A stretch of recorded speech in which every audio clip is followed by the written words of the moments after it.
The nearly deserted main street of Prospect Creek lay silent under the desert twilight. Faded storefronts cast long shadows, and only Bowden's general store showed a glimmer of life. On its wooden porch stood a life-sized cedar statue of a Native American chief, arms eternally outstretched in welcome. The old paint on the carving, reds, blues, and ochres, had worn under decades of sun. Yet in the dusk, the figure's stern wooden eyes seemed uncannily alive, standing guard over the empty road. Inside, George and Ruth Bowden prepared to close up for the night. They moved through the aisles of their dusty little store with the familiarity of a lifetime's routine. George straightening cans and locking the register, Ruth tallying a handwritten ledger.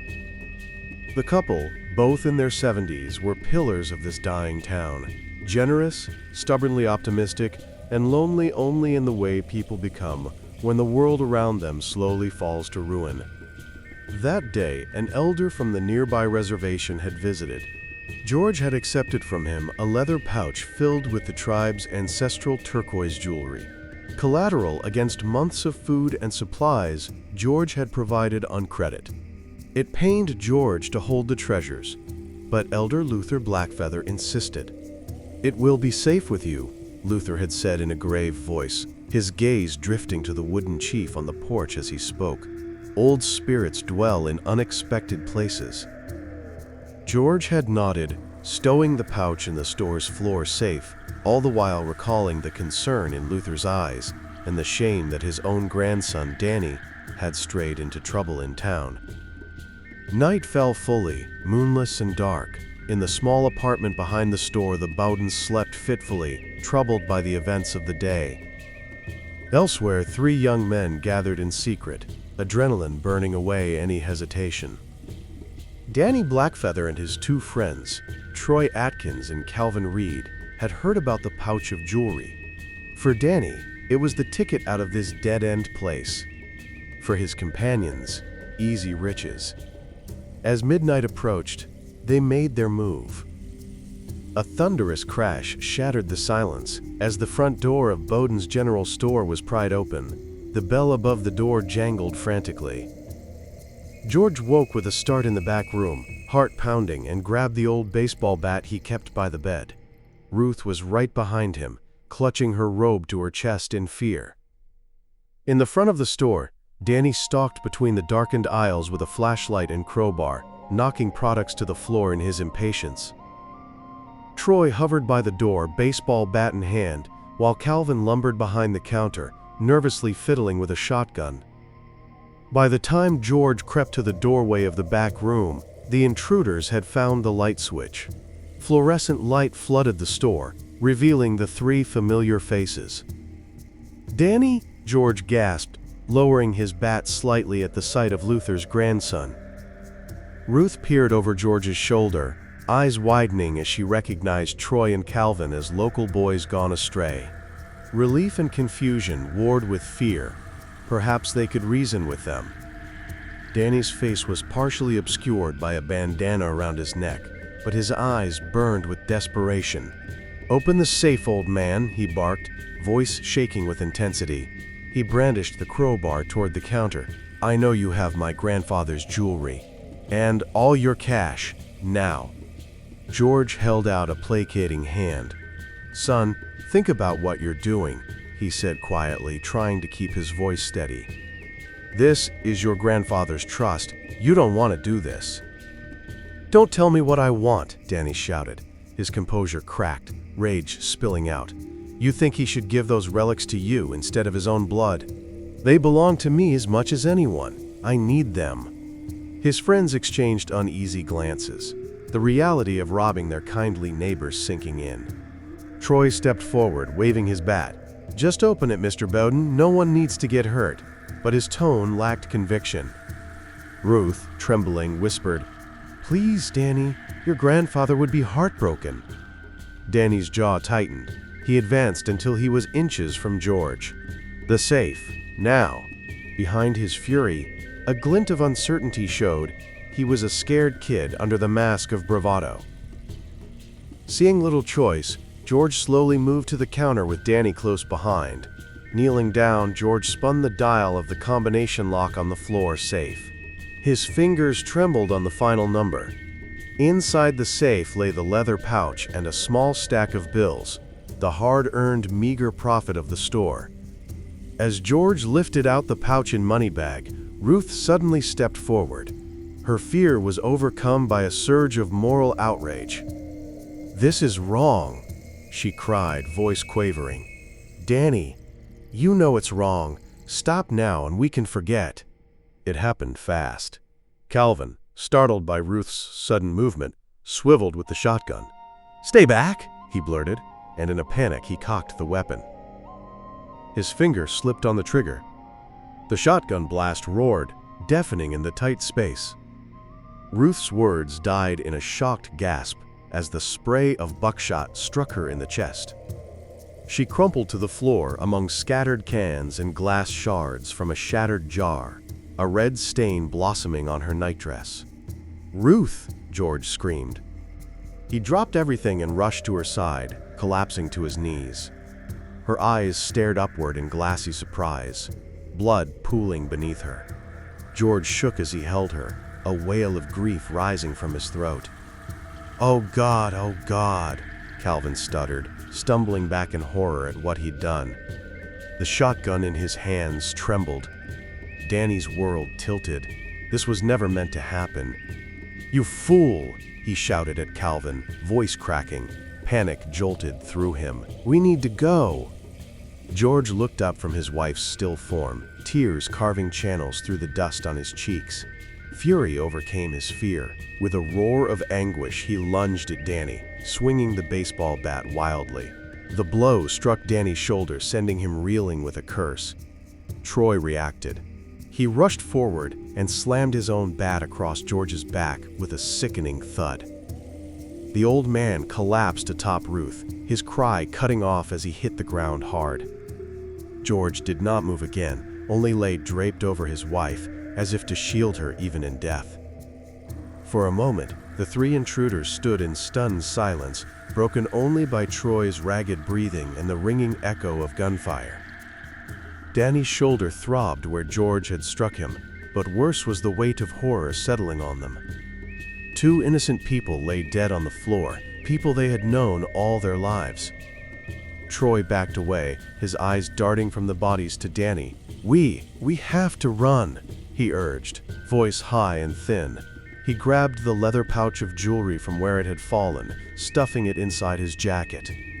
Danny, chest heaving, nodded wordlessly. Calvin let out a sob, a single broken sound, before Troy yanked him by the arm. The three fled, pounding out into the night, leaving the lights blazing and the door gaping wide behind them. The old wooden chief watched them go, its painted eyes catching the glow of the store's light. For an instant, it looked as though a frown had carved itself into the wood. The town's darkness swallowed the panicked men as they piled into Troy's beat-up Chevy parked in a nearby alley. Gravel sprayed as they roared away, not even daring headlights. Within minutes, the only trace of the crime was the wind carrying the fading scent of gunpowder and the lonely creak of the store's open door. Back at the general store, silence settled like ash over ruin. Through the doorway, the carved chief stood illuminated by the fluorescent glare, facing the carnage within. Blood spread in a viscous pool under the Bowdens, bodies, inching toward the threshold. A few crimson drops had reached the foot of the statue, soaking into the dry cedar wood. The stillness was broken by a subtle shift of wood on wood, a creak that could have been the building settling. But then the cedar statue moved. Slowly, deliberately, the wooden chief stepped off its plinth. It crossed the threshold into the store, kneeling stiffly beside the Bowdens. The statue's hand, carved in a permanent gesture of welcome, dipped into George's spilled blood on the floor. With a careful motion, the statue smeared 2 fingers of blood across its own cheek, red over brown, like war paint. The wooden guardian rose and turned toward the open night, crimson marks gleaming on its face. Its joints groaned as it took its first heavy step off the porch. In its other hand, it gripped a tomahawk, an old decorative axe that had long hung above the store's doorway. The Cedar Chief had armed itself. Far down the road, Danny, Troy, and Calvin raced toward an abandoned hunting cabin by the dry creek, a hiding place where they hoped to lie low. The car's headlights were off, but their frantic hearts seemed to light the way. Troy drove, jaw clenched. Calvin rocked in the back seat, moaning softly. Danny pressed into the passenger seat, mind churning with dread of what they'd done and what came next. They didn't notice the tall shadow that kept pace far behind them, running with unnatural speed along the road. It moved in great loping strides, silent and tireless. At the ramshackle cabin, the men stumbled out of the car into darkness. Pine trees crowded around them, a whispering audience. Inside the one-room shack, Troy fumbled for a lantern and struck a match. In the weak glow, their faces were masks of shock, streaked with sweat and guilt. Calvin sank to the floor, back against the wall, sobbing openly now. I killed her, he kept repeating, hands smeared with Ruth's blood. Shut up, Danny hissed, pacing in agitation. Just shut up and let me think. But his thoughts were splintered. There was no easy way out of this. Troy peered through a grimy window, convinced every gust of wind was a police siren or the crunch of boots. Maybe we should split up, he whispered, voice trembling. Head different directions, get out of state. Before Danny could respond, a heavy thud hit the cabin door. The whole frame shuddered. All three froze. Another thud, like something massive had stepped onto the porch. Troy's eyes went wide. He quickly doused the lantern, plunging them into darkness. In the silence, they heard the doorknob twist slowly. The door swung open with a drawn-out creak. Moonlight spilled in, and with it, the tall silhouette of the Cedar Chief. The blood on its carved face glistened. For a heartbeat, none of the men could process what they were seeing. The wooden statue from town looming animate in the doorway, feathers brushing the lintel, tomahawk at its side. Jesus, Troy croaked. Calvin let out a strangled yell and raised the shotgun, finger convulsing on the trigger. He fired in blind panic. The blast boomed, pellets thudding into the intruder's chest. Splinters of wood flew, but the cedar giant did not stagger or fall. In 2 strides, it was upon them. The tomahawk flashed and buried itself deep into Calvin's collar and chest. His scream died in a gurgle as he collapsed, blood spurting across the floorboards. Troy lunged toward the door, trying to slip past the towering figure. A wooden hand shot out and clamped around his neck. The statue hoisted Troy off his feet as easily as if he were a doll. There was a sickening crack as the wooden fist crushed his throat, and Troy's body went limp. The Cedar Chief hurled him aside, letting him fall like a broken husk. Danny stood paralyzed, eyes bulging at the nightmare unfolding. The statue straightened, turning its head toward him. In the dim light, Danny could see George's blood smeared on its cheek and fresh gore dripping from the axe blade. The Cedar Chief stepped over the bodies of the fallen and advanced. With a strangled cry, Danny bolted out of the cabin door, nearly tripping on the threshold. He ran into the woods, tree limbs clawing at his clothes. He could not think. His body was purely in flight, fleeing an impossible horror. Behind him, the statue crashed through the brush, relentless. Danny sobbed for breath, legs burning as he sprinted through the dark. He could hear it gaining, each heavy footfall deliberate and unhurried, yet impossibly fast. The woods ended as Danny broke out onto the main road near town. His lungs were on fire, but he forced himself onward, a solitary figure racing down the empty street where hours ago he'd driven away. His only thought was to reach safety, though he knew not where safety could be found. A faint glow touched the sky, the promise of dawn, but behind Danny, the Cedar Sentinel was closing in. At last, his strength gave out. He stumbled on a crack in the pavement and fell hard onto the road, scraping palms and knees. Before he could scramble up, a vice-like grip seized his hair from behind and dragged him backward with inhuman strength. Danny found himself thrown against the base of the very porch where the night's tragedy began, Bowden's general store. He cried out as his back slammed into the wooden steps. The statue's shadow fell over him. "No, please," Danny whimpered, pressing himself against the steps as the wooden warrior descended on him. Dawn's first light revealed the carved chief in full, terrible detail. War paint smeared in blood, eyes fathomless and merciless. The Cedar chief knelt and tossed aside its tomahawk. One heavy hand pinned Danny's shoulder to the ground, while the other reached to its belt and drew a long hunting knife. Danny's scream tore through the morning air as the blade slashed across his scalp. In a single brutal motion, the statue ripped a bloody swath of hair and skin free from his skull. Danny's vision went red and his scream faltered into a wet gurgle. The last thing he saw as darkness closed in was the Cedar chief looming above him on the porch, his own scalp dangling from its hand like a grisly trophy. When full morning arrived, the town of Prospect Creek discovered the aftermath. The sheriff and a handful of townsfolk gathered at Bowden's general store, aghast at the bloodbath. George and Ruth's bodies were found inside. Not far away lay Danny's corpse on the ground, recognizable despite the horrific wound to his head.